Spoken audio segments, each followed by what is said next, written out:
Hey there, fellow night owls. Are you tired of tossing and turning and staring at your ceiling every single night, trying to get better sleep, counting those sheep to 1,000 and yet not falling asleep? Welcome back to my channel. My name is Autumn, and I am a practicing sleep physician assistant working in outpatient sleep and pulmonary medicine. Today, I'm going to be breaking down the first line therapy for insomnia. It is called cognitive behavioral therapy for insomnia, or CBTi for short. So, in today's video, I'm going to be breaking down the 5 major pillars of CBTi and what CBTi actually is. In short, it is a therapeutic method for addressing how negative thoughts, negative emotions, and negative behaviors affect how we sleep and our insomnia. If you're joining me, it likely means that you are suffering from some variation of insomnia, whether that be I can't fall asleep at night, I wake up constantly throughout the night, or I have fragmented sleep, or I wake up too early and then I can't fall back asleep. The good news is that CBTi can help with all 3 types of insomnia.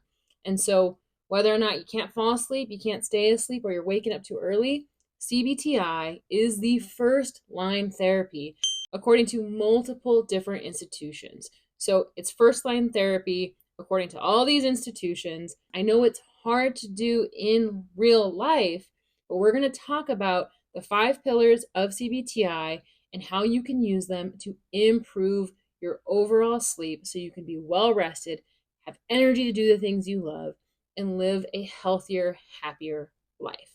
So let's get started. Now, you may be asking the question, but Autumn, I'm already on medications for sleep. Does that mean I can't do CBTi? No. A lot of patients come to sleep or mental health clinics already on medications for sleep because even though CBTi is first line, a lot of patients get started on medications because it's the easier thing to do. It's faster, but the problem is long term, it doesn't address the underlying problems. And so even if you're on medications, you can start doing CBTi for your insomnia. It is a non-pharmacological approach to treating insomnia. Now, you need to understand that a lot of times insomnia goes hand in hand with other disease states. So insomnia is linked to anxiety, depression, pregnancy, menopause, diabetes, metabolic syndromes, chronic pain. All of these other health issues and insomnia are linked. And when you're not sleeping well, you don't feel well. And when you don't feel well and these other disease states are worse, your sleep is worse. And so it's important that with cognitive behavioral therapy, you're also addressing these other health issues. You can't do it alone. They work together. So just need to say that right off the bat. Now, let's talk about the first pillar of cognitive behavioral therapy, or CBTi for short, and that is sleep restriction. Now, wait. You might be saying, Autumn, I already sleep like garbage. I only get 3 to 4 hours of sleep already. What do you mean you want to restrict my sleep? there is a reason. So usually when you're looking at somebody's sleep diary, you notice that they go to bed, but they lay there for a few hours, and then they fall asleep, and then they might get up and be awake for an hour or two, and then they might go back to sleep, and they might get up too early.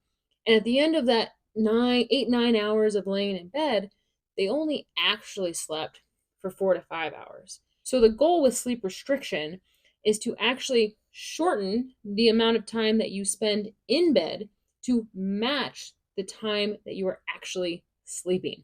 So we need to get a sleep diary. We need to look at the sleep diary. We need to see how many hours a night patients are actually, or you're actually sleeping. And then we need to change your schedule. So if you're only actually sleeping 4 to 5 hours, we are going to set a bedtime and a wake time to make sure that you are only sleeping for those 4 to 5 hours. And when that alarm clock goes off, you don't press snooze and keep laying in bed. You get up, you get out of bed, you go on with your day. And even if you're tired at the end of the day, you don't nap, you don't go to sleep. You wait until that time where it's going to guarantee only the ability to sleep for 4 to 5 hours. And then you go to sleep and you continue that for multiple weeks. And the idea here is that you're not getting more sleep, but you're getting better quality sleep. So you're breaking down that 9 hours of wake up, wake up, wake up. So you're only sleeping 4 to 5 hours in that 9 hour span. And now you're condensing it. And so that way you're only in bed for 4 to 5 hours, but the time that you're in bed, you're actually sleeping for 4 to 5 hours. It's quality over quantity. And the idea here is that when we start doing sleep restriction, you start getting better quality sleep. And then as we progress, or as you progress, you start increasing the amount of time that you're giving yourself to sleep. So by 10, 15 minutes a week, so not 2 hours, but like 10, 15 minutes, and you go low, you go slow, and over time, that broken sleep or that sleep fragmentation becomes condensed, consolidated, restorative, restful sleep. And so that's why sleep restriction is one of the first pillars of cognitive behavioral therapy and arguably one of the most effective. The second pillar of cognitive behavioral therapy is stimulus control. So I am sure you have heard the phrase, the bedroom is for sex and it is for sleep. And there is a reason for this. We are conditioning our brains that the bed is not somewhere you sleep. When you eat in the bedroom, when you sit and watch TV in the bedroom, when you stare at your phone for 4 hours in the bedroom, when you lay around in the bed all day, what you are telling your brain is that the bedroom or your bed is not where we sleep. It's where we eat, it's where we play games, it's where we watch TV. So when you actually shut down your brain and try to go to sleep, your brain's kind of alert, awake, because all day you've been using the bed as a recreational area.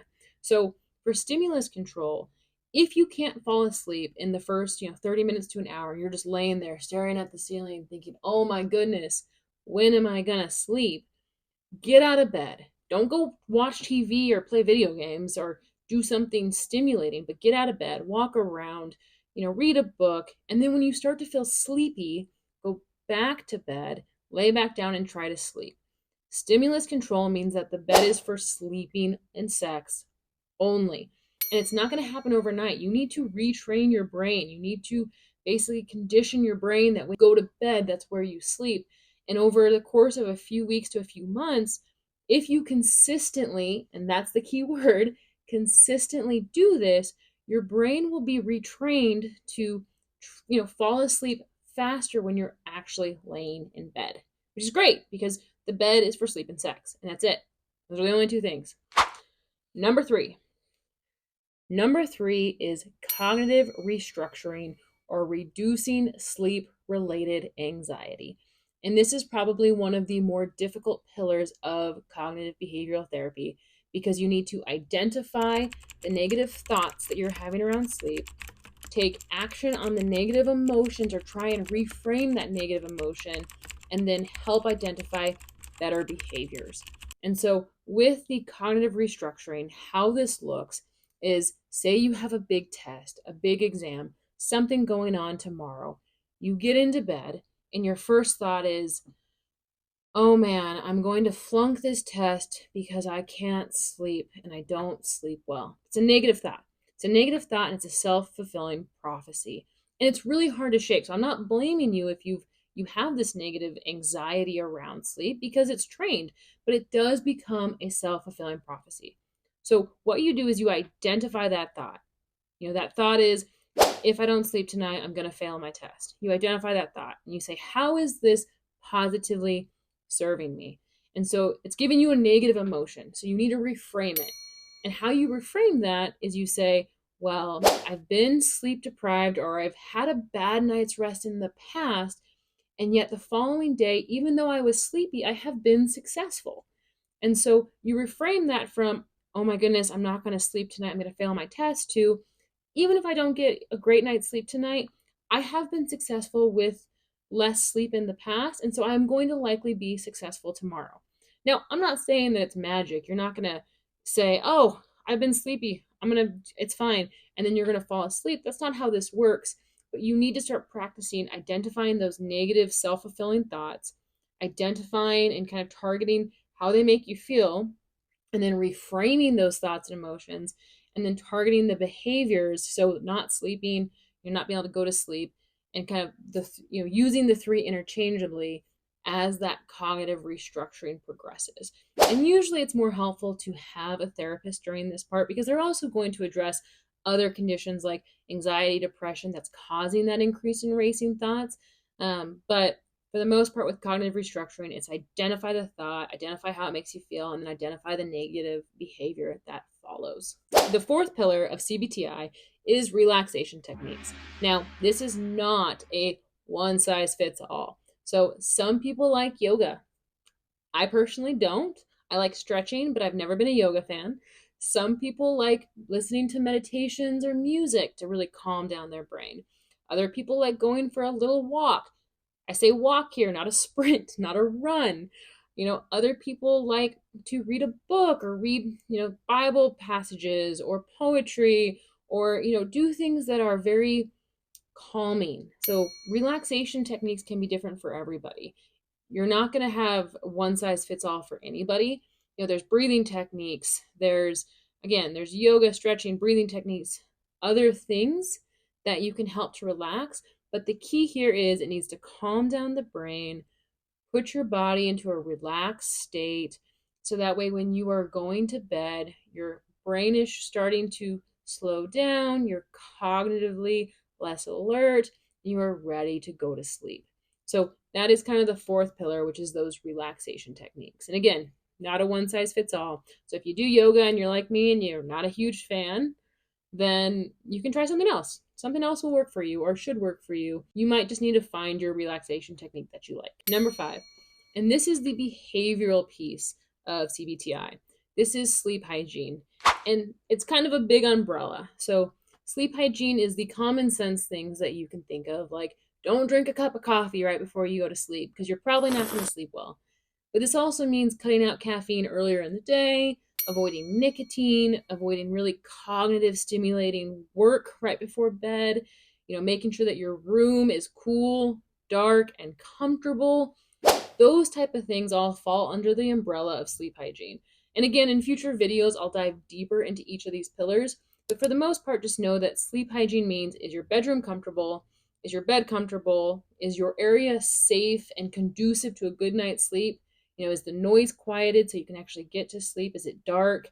Do you feel secure? And then have you cut back those activities that are going to make you really alert before you go to sleep? Have you cut out alcohol? Have you improved your diet?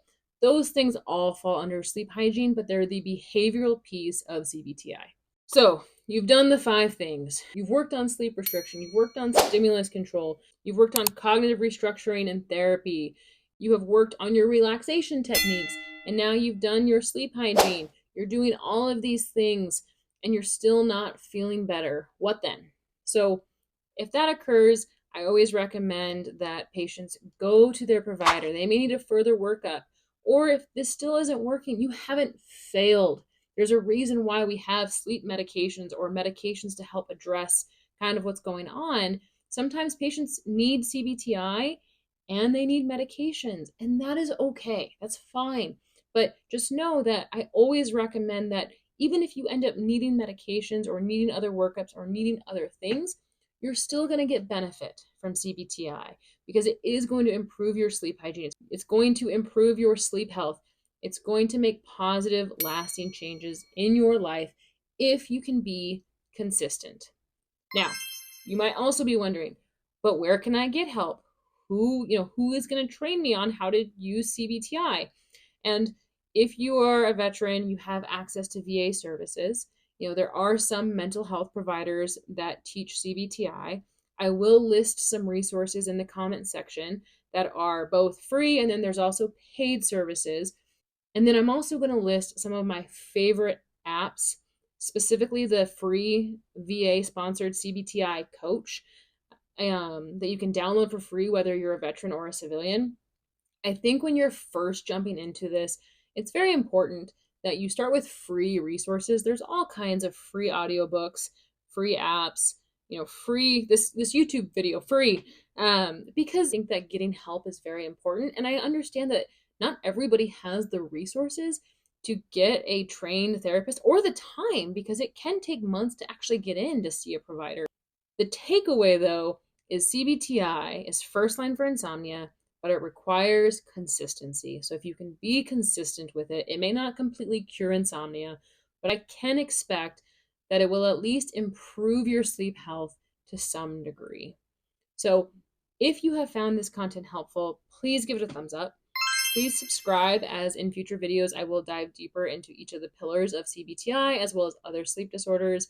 Thank you so much for joining me today. I hope you have a great night's sleep. Good night, everybody.